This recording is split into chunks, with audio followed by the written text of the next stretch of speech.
everyone, and welcome to the Kathy Reiswitz Show. I am Kathy Reiswitz, and today I am joined by Joel Dietz. He is the founder of Swarm, which Entrepreneur Magazine called a crowdfunding platform that operates on a Bitcoin framework. Joel, how are you doing today? Pretty good. Thanks for having me. Awesome. You guys just launched recently, right? That's right, on June 17th. That's so exciting. You got a big write-up in Entrepreneur Magazine?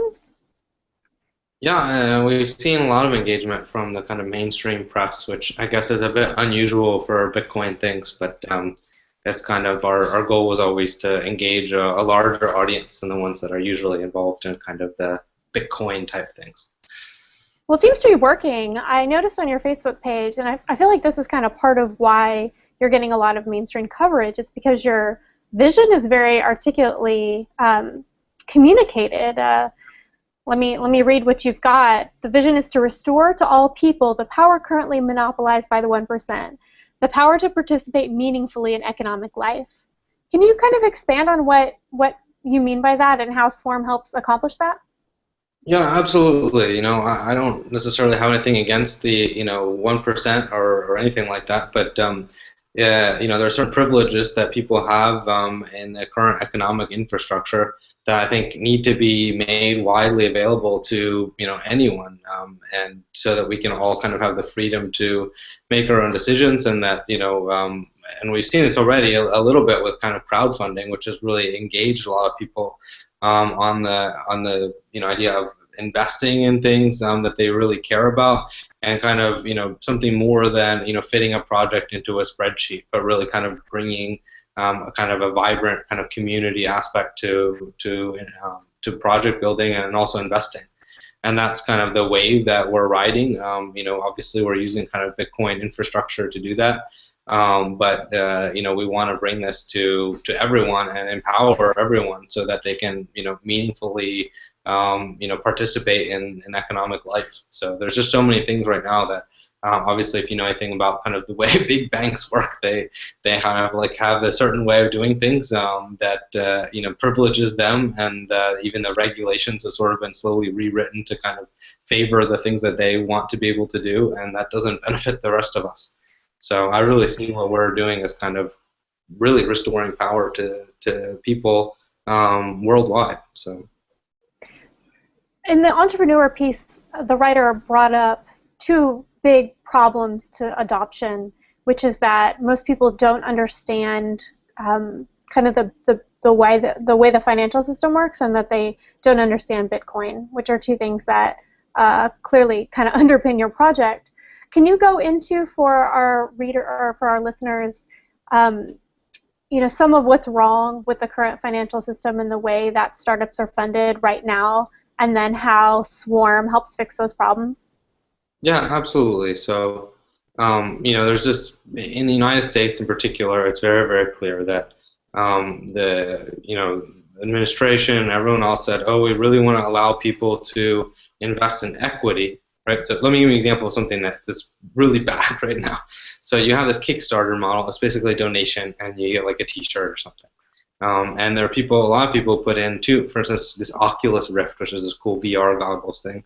People put in $2 million in donations, basically. Some of them got stuff back, and then when the Oculus sold a couple years later to Facebook for $2 billion, those people didn't get anything. So they took risk, like investors do, in a kind of project, but they got no return, and that's kind of what's accessible to you and me right now as ordinary investors.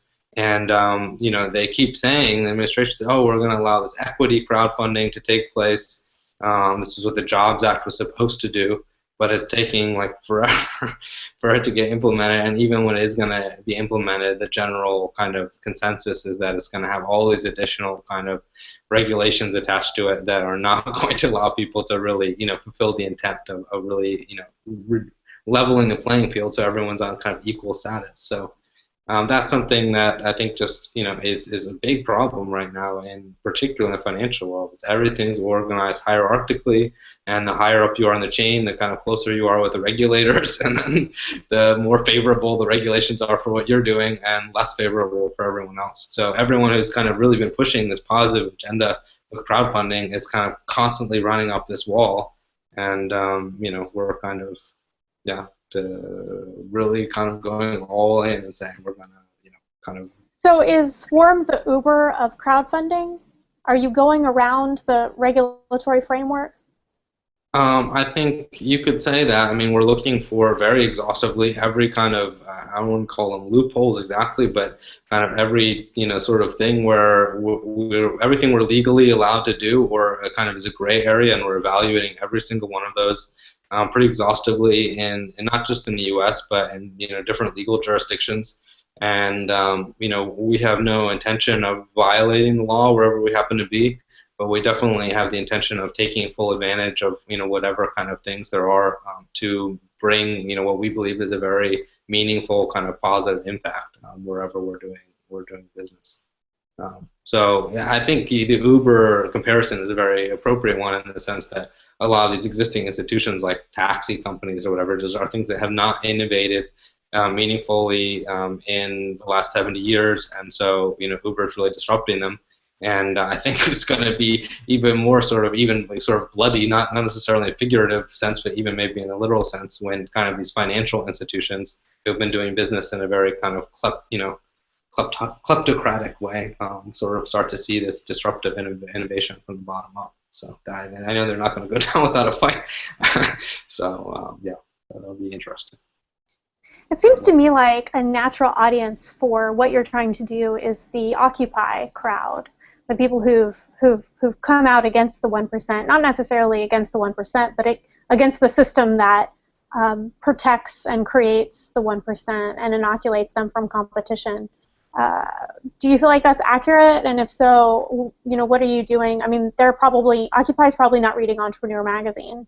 So how do you reach those people and convince people that, like with Uber, we're beginning to see a little bit of that crowd, the social justice crowd, understand how it helps everyone. But you still have articles in Salon talking about how it's greedy and it's bad and it's hurting the taxi drivers. What do you think about that tension and that potential? Yeah, it's a massive tension, and I think there's different, kind of factions. I've been involved in some of these, sort of sharing economy, collaborative stuff, which, kind of there's some crossover between that and the Occupy, and there's, a sort of, I would say, a kind of like good feeling aspect to it, and the kind of communal things where people do it that is really positive, and then there's also the sense in which there's just sometimes a stasis that comes from any kind of community where like, oh, like everyone's just been doing it this way forever, we should keep doing it, and then anything that's disruptive is kind of perceived as negatively. Right. And I'm definitely on the side of kind of positive disruption, but I like having the kind of communal aspect to it as well. So in that sense, like I would say, with Uber in particular is a really interesting example, and something that I think would bring something very new and unique and positive to the table as well, in the sense that, with our crowdfunding model, anyone can participate at a very early stage, and this means that effectively, your users can be your investors. So instead of just saying, like, here's the VCs, and this is interesting in the Uber model, because I generally think they're doing an awesome thing, but there is this kind of core way that investment works, right now, is that your investors are these people, and whatever the people who are driving Uber cars are over here, and they have different sets of interests, and there's no real obvious way to reconcile them sometimes. And then in the kind of corporate structure, just the investor interests always win. I mean, you can have like really dedicated founders that are like dedicated to the users or something like that, and that kind of mitigates the downside risk. But definitely, like, there's no way to say like, okay, now all of the people who are driving Uber cars actually like own part of Uber, and then they're kind of putting in as they get in, and they get like back like kind of Uber tokens that sort of share the profit shares or something like that. Like that would be a really powerful model, I think, because not only are those people, potentially getting more economic benefit than they would in these kind of hierarchically organized things, but they're actually like, participating in the kind of future of those networks. So, but really, like, and someone who's in our team, someone who worked for like Couchsurfing, which had a similar kind of issue, and that was all volunteer driven, and then it became like a, classic VC thing, and then all the community fell apart. But she told me, if this model of Swarm had existed at the time, when Couchsurfing was getting going, we definitely would have used it, because it kind of has this way of bridging these kind of what otherwise are kind of competitive interests with each other, and ones that investors win. So I think, like, for what we're doing, like basically all the Ubers of the future will probably use Swarm, and we're like excited to see that kind of disruption, that produces this economic thing, and that there's like real like awesome potential for the people who are kind of doing the real work, so to speak, instead of the kind of just rent seekers. Now, does someone who wants to invest in an idea via Swarm have to be cryptocurrency literate? What's the technological barrier to entry? So at this exact moment, we're like only accepting, we're doing our own fundraiser still, and we're taking in, people are getting Swarm coins and getting some kind of share in our network, which entitles them, to kind of future benefits of various sorts. And that is something that is really only accessible in cryptocurrency at the moment. But we've already spec'd out the plan to move off of that need, and certainly not to have people, it'll always be the underground like infrastructure. It'll always be across this distributed network, with the kind of security and everything else that includes. But we will definitely not make that a requirement for our users to understand how that works. And I don't think even in the marketing or other things, whatever press stuff, I think we'll probably actually de-emphasize any of that kind of infrastructural thing, because it's not really the value that we provide. It's fascinating, and I love talking about the technical aspects of it, but it's not really the value we provide to our kind of users. Okay. And tell us a little bit about your background. What brought you to this place? I always wanted to have a stake actually in disrupting finance for a long time, partially because I saw that so many of the people, for instance, I have a sort of a little bit Ivy League background or whatever else. I did kind of computer science young, and then did philosophy, and then kind of shifted back to doing software engineering stuff. But I always saw, all these people are like getting sucked into these iBanks, and it was very unclear what kind of value those iBanks were actually providing to the society at large. So that was kind of this like underlying concern that I had, and particularly when I studied history, about how they were just kind of increasingly, sucking up people, and then kind of, spitting out things that were not necessarily valuable. So I like kind of, this was in the back of my mind, I guess you could say, for a long time, but kind of how to come at it. Something really kind of only gelled over the last couple of years when I saw the kind of digital currency stuff picking up, and it took me a long time to actually understand really why Bitcoin was designed the way it was. So originally I thought this was really kind of bizarre but interesting technological thing. And after I really like understood the space by spending time, and I really was convinced that Satoshi was a sort of genius, in designing everything just right to get this, kind of things to work in the right way. So that was kind of like a breakthrough for me. And then once I sort of like made that realization, I didn't realize this kind of like second generation technology that could be done on top of it. I was like, this is definitely the future, and I was just super excited about a lot of the different technological aspects to it, and I thought what Swarm was working on is definitely the most kind of disruptive, portion of like what can be done, and kind of how it can be used to, create this real positive, change and empower a lot of people. So that was like, it's like all of the things converge at once. It's like, whatever, making some money, which I'm very happy to do and help other people do, and empower people who are not previously empowered, and do something that's really technologically innovative and interesting at the same time, which I don't mind at all. So that's awesome. So how should people keep up to date with what's going on with Swarm, and how should they follow your work, and how should they get involved?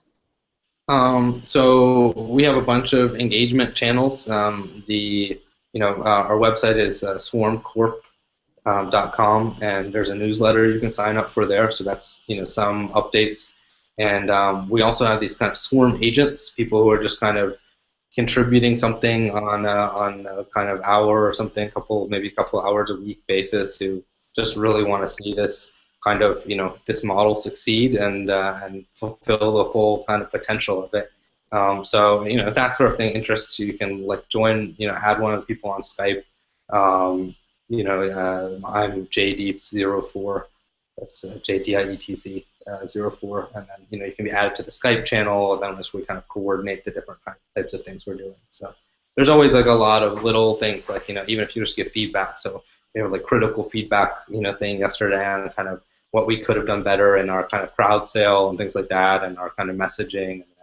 And now like the copy for the video we're producing that'll be released in about a week was kind of had some community participation and kind of setting like the language and things like that. So there's always like little bits and pieces. Other people have like volunteered to do like little swarm theme music, which I'm kind of excited by. So there's a lot of like little things that are coming together. That's awesome. Okay, great. Well, thank you so much, Joel, for coming on. I'm really excited about Swarm. I think it offers a lot of promise for disrupting an industry that's really kind of central to all of the other industries, which is innovation and entrepreneurship. Thank you guys so much for watching, and catch me Monday, Wednesday, Fridays. Like, comment, subscribe. Thanks. Thank you.